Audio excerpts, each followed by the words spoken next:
Breaking news చూస్తున్నాము. బండి Bhagirath POCSO కేసులో బిగ్ ట్విస్ట్ అని చెప్పాలి. బాధితురాలి ఇంటికి ఒంటరిగా వెళ్ళింది డీసీపీ రితిరాజ్. సుమారు 2 గంటల పాటు బాధితురాలుతోని ఆమె చర్చలు జరిపింది. ఆమె అన్ని విషయాలు అడిగి తెలుసుకునే ప్రయత్నం చేసింది. ఆమె ఫ్యామిలీతో కూడా మాట్లాడింది డీసీపీ రితిరాజ్. బాధితురాలి స్టేట్మెంట్ ఆధారంగా ఘటనకు ముందు 3 రోజులు ఏం జరిగిందనే కోణంలో దర్యాప్తు చేస్తున్నారు. గత అక్టోబర్ 25న నానక్రామగూడలోని ఒక అపార్ట్మెంట్కి తీసుకెళ్లాడు. దాని తర్వాత అక్కడే 2-3 రోజుల పాటు ఉండాలని బలవంతం పెట్టాడు ఆ మైనర్ని బండి భగీరథ్. బాధితురాలు ఈ విషయాలన్నీ డీసీపీ రితిరాజ్తో షేర్ చేసుకుంది. స్టేట్మెంట్ కూడా రికార్డ్ చేశారు. మరోపక్క ఇదే సమయంలో స్నేహితులు ఉన్నట్లు చెప్పింది బాలిక. నవంబర్ 13 మొయినాబాద్కి తీసుకెళ్లాడు. మొయినాబాద్లోని ఒక ఫామ్ హౌస్కి తీసుకెళ్ళినట్టు తెలుస్తుంది. డిసెంబర్ 31న కూడా మొయినాబాద్లోని ఫామ్ హౌస్కి తీసుకెళ్ళి అక్కడ మద్యం సేవించేలా చేశాడు, ప్రెషరైజ్ చేసి. దాని తర్వాత తన పైన అఘాయిత్యానికి పాల్పడినట్లు తెలుస్తుంది. సో మొత్తం మీద అక్టోబర్ 25న నానక్రామగూడ ఒక అపార్ట్మెంట్కి, ఒక ఫ్లాట్కి తీసుకెళ్లే ప్రయత్నం చేశాడు. అక్కడ 3 రోజులు ఉండాలంటూ ఇబ్బంది పెట్టాడు. దాని తర్వాత నవంబర్ 13న మొయినాబాద్లోని ఒక ఫామ్ హౌస్కి తీసుకెళ్లడం జరిగింది. దాని తర్వాత మొయినాబాద్ ఫామ్ హౌస్ తర్వాత డిసెంబర్ 31 అంటే న్యూ ఇయర్ పార్టీకి కూడా మొయినాబాద్లోని మరొక ఫామ్ హౌస్కి తీసుకెళ్లారు. మొయినాబాద్కి తీసుకెళ్లిన సమయంలో అక్కడే ఉండాలి అంటూ ప్రెషరైజ్ చేయడం, తర్వాత తన పైన అఘాయిత్యానికి పాల్పడడం.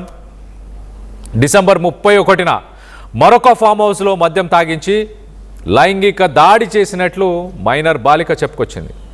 ఆ టైంలో మరి ఫామ్ హౌస్లో మరో 5 అబ్బాయిలు, ఇంకో 2 అమ్మాయిలు, 5 అబ్బాయిలు అంటే మొత్తంగా 6 అబ్బాయిలు, ఈ మైనర్ బాలికతో కలిపి 3 అమ్మాయిలు, 9 మంది ఆ ఫామ్ హౌస్లో ఉన్నారు ఆ రోజు. ఆ ఇంకో 2 అమ్మాయిలు ఉన్నట్లు బాధితురాలు తల్లి వెల్లడించింది. ఫామ్ హౌస్లో ఉన్న మిగతా అమ్మాయిలు, అబ్బాయిలు వాళ్ళ స్టేట్మెంట్స్ని కూడా ప్రస్తుతానికి సిట్ అధికారులు రికార్డ్ చేయబోతున్నారు. ఆ రోజు ఏం జరిగింది, ఎవరెవరు మద్యం సేవించారు, దాని తర్వాత ఆ అఘాయిత్యానికి పాల్పడ్డప్పుడు వీళ్ళు అక్కడే ఉన్నారా, వీళ్ళకి తెలుసా, వీళ్ళు ఎవరైనా ఆపే ప్రయత్నం చేశారా, వీళ్ళందరూ ఈ 9 మంది ఆ రోజు ఫామ్ హౌస్లో ఉన్న 9 మందిలో ఎంతమంది మైనర్స్, ఎంతమంది మేజర్స్. ఇక్కడ గమనించాల్సిన విషయం ఏంటంటే బండి భగీరథ్కి 25 సంవత్సరాలు, ఆ మైనర్కి 17 సంవత్సరాలు.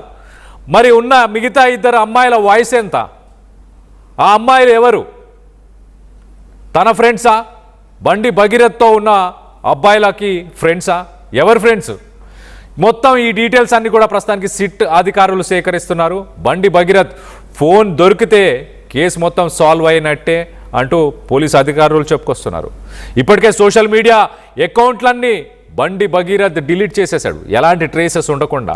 ఏ రోజు ఎక్కడున్నారు, ఏ ఫ్రెండ్స్తో ఉన్నాడు, తన ఫ్రెండ్స్ ఎవరు, తన ఫ్యామిలీ ఎవరు, తను ఏ లొకేషన్స్లో ఉన్నారు, ఆ టైం లైన్, ఆ సిరీస్ ఆఫ్ ఈవెంట్స్ అన్ని కూడా సోషల్ మీడియా అకౌంట్స్లో ఉంటాయి కదా. అక్కడ డేట్ స్టాంప్ ఉంటుంది, ఆ వ్యక్తులు ఎవరున్నారో అవన్నీ డీటెయిల్స్ ఉంటాయి. సో మొత్తానికైతే సోషల్ మీడియా అకౌంట్స్ అన్నీ డిలీట్ చేసేసాడు, ఎలాంటి ట్రేసెస్ ఉండకుండా. బండి భగీరథ్ పరారీలో ఉన్నాడంటూ హైదరాబాద్లో పోస్టర్స్ వచ్చాయి. ఆ పోస్టర్స్ని కూడా ఒక్కసారి చూసే ప్రయత్నం చేద్దాం. రైట్ సైడ్ బాక్స్లో చూడొచ్చు మీరు. అబ్స్కాండింగ్ బండి భగీరథ్ అంటూ లింగంపల్లి వ్యాప్తంగా ప్రస్తుతానికి ఈ వాల్ పోస్టర్లు వెలిశాయి. చూడండి, అబ్స్కాండింగ్ బండి భగీరథ్, అబ్స్కాండింగ్ అంటే పరారీలో ఉన్నాడు ఈ వ్యక్తి అంటూ చూడండి, వరుసగా పోస్టర్లు ఉన్నాయి. సో పోలీసులని ప్రశ్నిస్తున్నారా ఈ పోస్టర్స్ని వేసి? ఎవరు ఈ పోస్టర్స్ వేశారో తెలియదు, కానీ it is a question to the government, it is a question to the police department. వీటన్నిటికి సంబంధించి మరింత డీటెయిల్గా మాట్లాడుకునే ప్రయత్నం చేద్దాం. ఇటు మా ప్రతినిధి ఇన్నారెడ్డి అందుబాటులో ఉన్నారు, ఇన్నారెడ్డితో మాట్లాడి తెలుసుకునే ప్రయత్నం చేద్దాం. ఇన్నారెడ్డి, చెప్పండి, పోస్టర్స్ లింగంపల్లి పరిసర ప్రాంతాల్లో పోస్టర్స్ వెలిసాయి. It is a question to the government, it is a question to police department అని చూడాలా? మరోపక్కన ఇంకొక క్వశ్చన్, ఆ రోజు ఫామ్ హౌస్లో ఉన్న 9 మందిలో మైనర్లు ఉన్నారా ఇంకా? రైట్, ఇన్నారెడ్డిని మరి కాసేపట్లో కనెక్ట్ అయ్యే ప్రయత్నం చేద్దాం. సో మొత్తం మీద మనం పోస్టర్స్ చూడొచ్చు. పోస్టర్స్లో అబ్స్కాండింగ్ బండి భగీరథ్ అంటూ వస్తుంది. ఎట్ ద సేమ్ టైం ఆ రోజు ఫామ్ హౌస్లో December 31 అంటే న్యూ ఇయర్ పార్టీకి 9 మంది ఫామ్ హౌస్లో ఉన్నారు. 6 అబ్బాయిలు 3 అమ్మాయిలు. దాంట్లో ఈ మైనర్ అమ్మాయి కూడా ఉంది. ఈ అమ్మాయితో పాటు ఇంకో 2 అమ్మాయిలు ఉన్నారు అంటూ ఈ మైనర్ అమ్మాయి తల్లి ప్రస్తుతానికి డీసీపీ రితురాజ్కి ఆ డీటెయిల్స్ అన్ని ప్రొవైడ్ చేశారు. వీళ్ళందరూ ఫ్రెండ్సా, దాంట్లో మైనర్స్ ఉన్నారా, మద్యం సేవించారా, మద్యం సేవించాలని ప్రెషరైజ్ చేశారా, ఈ డీటెయిల్స్ అన్నీ కూడా తల్లి ఇచ్చినట్టు తెలుస్తుంది. దీనికి సంబంధించి మరింత డీటెయిల్గా మాట్లాడుకుందాం. ఇటు మా ప్రతినిధి ఇన్నారెడ్డి అందుబాటులో ఉన్నారు. ఇన్నారెడ్డితో మాట్లాడి తెలుసుకునే ప్రయత్నం చేద్దాం. ఇన్నారెడ్డి చెప్పండి, 2 పాయింట్స్ అండి. ఒకటి, ఆ రోజు ఫామ్ హౌస్లో ఉన్న 9 మందిలో మైనర్స్ ఉండే అవకాశం ఉందా? First point.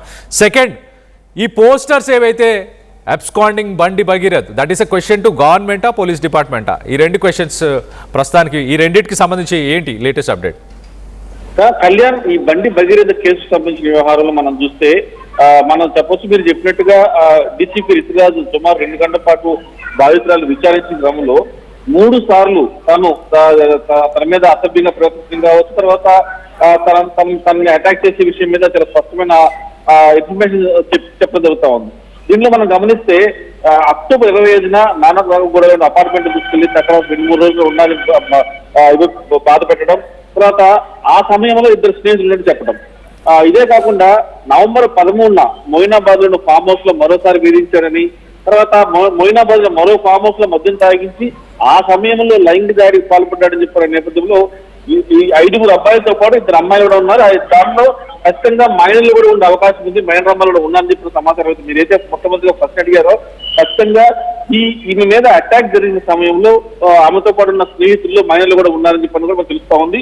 ఇదే కాకుండా ఈ పోస్టర్ల గురించి కూడా మనం ఒకసారి పరిశీలిస్తే ఇవన్నీ కూడా పోలీసులు ఈ కేసుని తారుమారు చేసే ప్రయత్నం చేస్తా ఉన్నారు, అరెస్ట్ చేయకుండా లేట్ చేస్తా ఉన్నారని చెప్పని కొంతమంది ప్రతిపక్ష నాయకులు ఏర్పాటు చేసిన పోస్టర్లను, అది మీరు చెప్పినట్టుగా అంటే పోలీసులకు హెచ్చరికలాగా మీరు యాక్షన్ తీసుకోవట్లేదని చెప్పని ఆ యాక్షన్ తీసుకోవాలంటూ కూడా ఈ రకమైన పోస్టర్లను వేశారు. ఇదంతా కూడా ప్రతిపక్షాలు చేస్తున్నారని చెప్పని కూడా ఇప్పటికే పోలీసులు గుర్తించడం జరుగుతుంది. ఏదైనా కూడా ఈ కేసులో ఈ 2 గంటల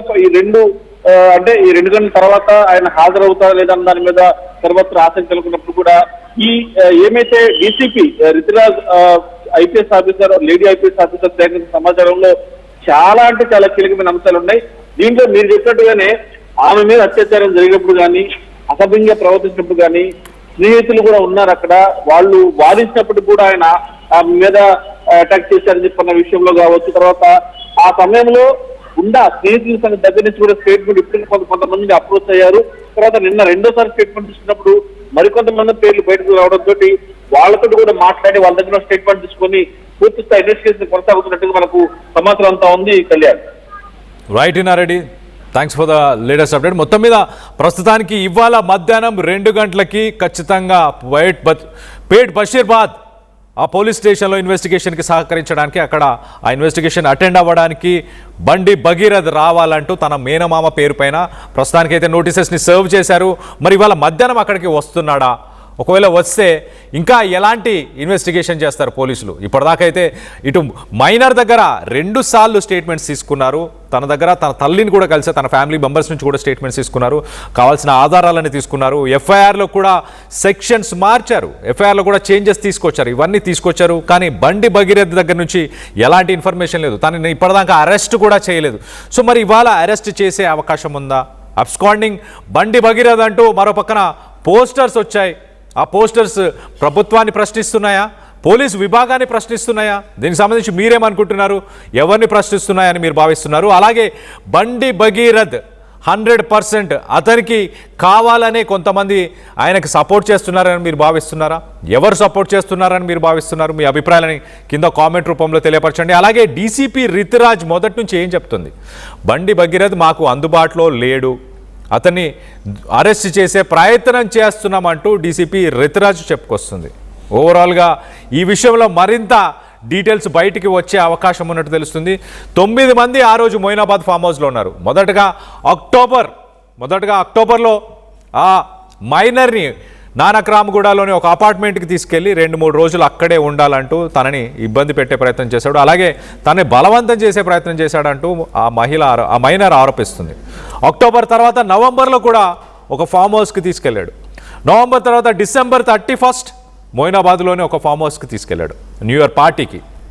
ఇవన్నీ జరుగుతున్నప్పుడు నా క్వశ్చన్ ఏంటంటే, ఈ మైనర్ తల్లిదండ్రులు ఎక్కడున్నారు?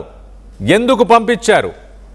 ఒక మైనర్ని మరి ఒక రోజంతా, ఒక రాత్రంతా కావచ్చు, 2-3 రోజులు కావచ్చు, ఎక్కడికి అయినా వెళ్తుంది అని అంటే తనతో పాటు ఎవరినైనా పంపించాలి కదా. ఒకసారి ఈ సైడ్ని కూడా ఒకసారి మీరు కూడా ఆలోచించండి. ఈ మధ్యకాలంలో ఇలాంటి ఘటనలు ఎందుకు స్టోర్ చేసుకుంటున్నాయి?